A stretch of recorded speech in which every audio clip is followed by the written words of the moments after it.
the extreme outsider, as it were. And since we're looking at also the past of the heroine while discussing the future, and you've spoken a lot in the past also about star system and the dynasty that follows. But the fact is, when you talk about dynasties, I'm not using the N word, I haven't yet. When you talk about dynasties, the lineage has traditionally in Bollywood been between the father and the son. So the father is a producer, the son could be a star. The father is a star, the son could be a producer. For decades on end, and up until a couple of decades ago, or perhaps a decade ago, people from film families did not send their daughters or their wives to work in the movies. One, what does that mean in terms of why do you think that was the case? Because all the heroines mostly have been outsiders in that sense. Why do you think they chose not to do it? It's something very hurtful, and it's something very, if I say in a very upfront way, it might just made very severe headlines. So I try and be Go for it, Kangana. I try and be as,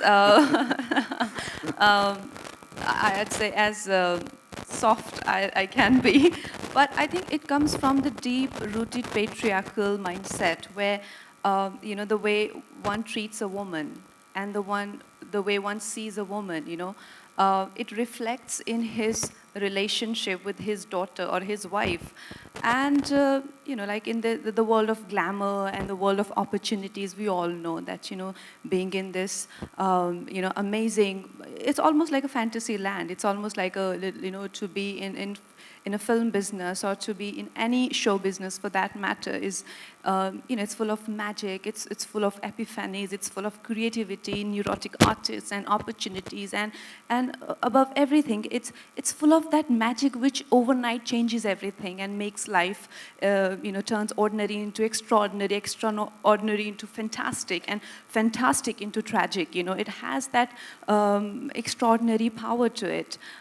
So yes, it's a land of opportunities, and you meet people and you have these endless opportunities. But when we see a man do that, we don't find anything wrong in this, you know, to have multiple sort of, you know, opportunities, to be a millionaire, have multiple mating partners, and you know, so just go about living your life like a maverick. But when it comes to a woman, you know, there's a strong sense of guilt that comes along with it. You know, for a man, it's unbelievable, you know, that how a man perceives his own, you know, sexual life and the woman that, you know, maybe he's dating or are, you know, I think it's always assumed that sex for a woman is actually something, something of, you know, a kind of tragic for them, right?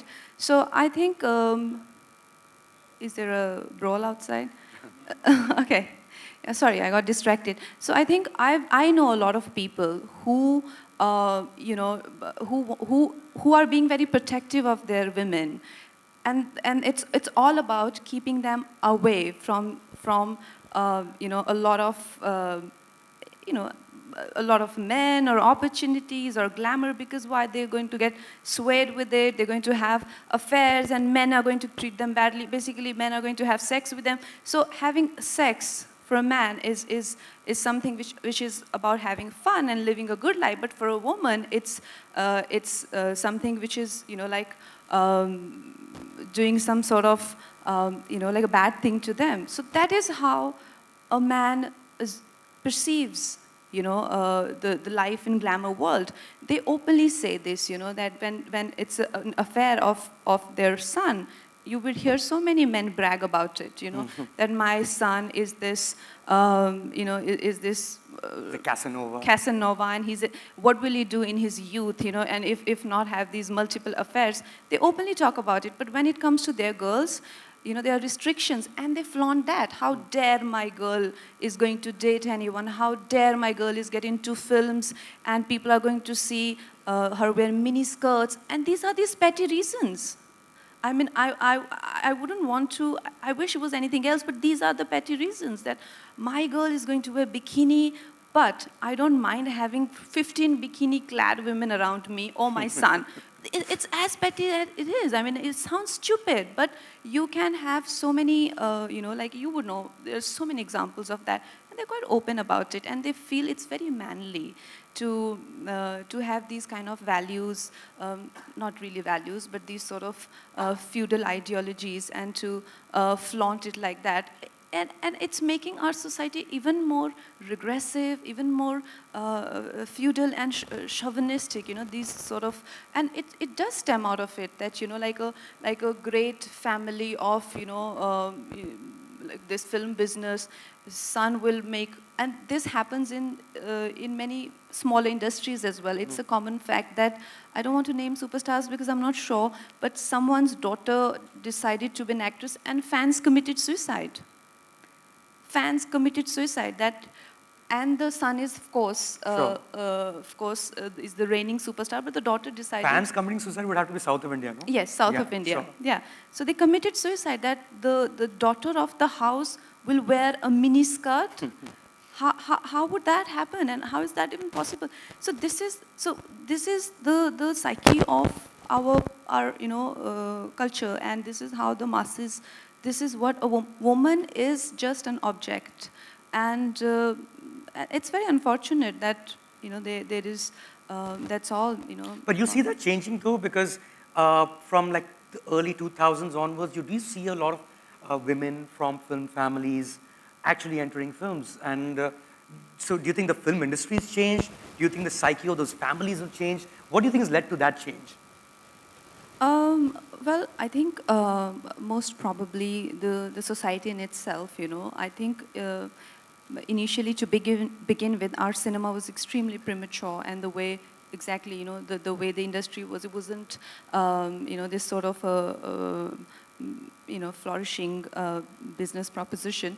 But how it became, I think, more progressive, more people decided to, sort of get into it, and that's how times that films have come a long way, right? They have come from being very primitive to fairly, I'll say we are not yet there, and I'm not sure if we will ever be, but yeah, but we have come. You mean less shady people in the films? Sorry? Less shady people in the movies also? Well, see, also film business has many levels to it, right? Like there are all kind of cinemas. Right. There are, so I can't really guarantee that. Sure. But it's definitely, I don't think, like, it's definitely a business where a lot of people, educated people, and and the ones who are, who are sort of, who understand the business for what it is. Right. Yeah. Because the other diktat when it comes to the heroine in Bollywood, Kangana, has always been that marriage was always seen as a retirement plan. The reason you get married is because you're done with show business, because that's a one-way street. And of course, a lot of them actually made comebacks much later, but a lot of water had flown under the bridge. Do you see that? Because in fact, you yourself, at some level, have been a huge beneficiary of that. Your first film, Gangster, Chitrangada Singh was supposed to play that part right until the end. Then she gets married. Then the husband says, you will not work in movies. So there's a slot ready. You have a week to go. You get a passport, and you get your debut film. You've actually benefited from that. Do you think that tag of being a married person and therefore losing out on so-called fan base, because this was also true for male stars back in the day. Govinda hid the fact that he was married. I think even Aman hid the fact that he was married when he entered films. Do you think that's finally going though? And it's about the artist? Of course. I think a lot has changed, from those days where people really cared about someone's marital status or, someone's age. A lot has changed for that matter. So, yeah, I don't think it's of any consequence anymore. But there is definitely a section of the society who is, who do, like an older woman is always, referred to as this, like there's always mocking women for being older, and when you're young, you're mocked for being young. Sure. So that's there, but it has definitely changed, and we can see the change around us. But I think just for last few years, 4-5 years, and before that, I think many women were just forced to leave the industry, even though they looked the same. Right. Even though there was no change in their appearance, but they were just not accepted anymore. Right, because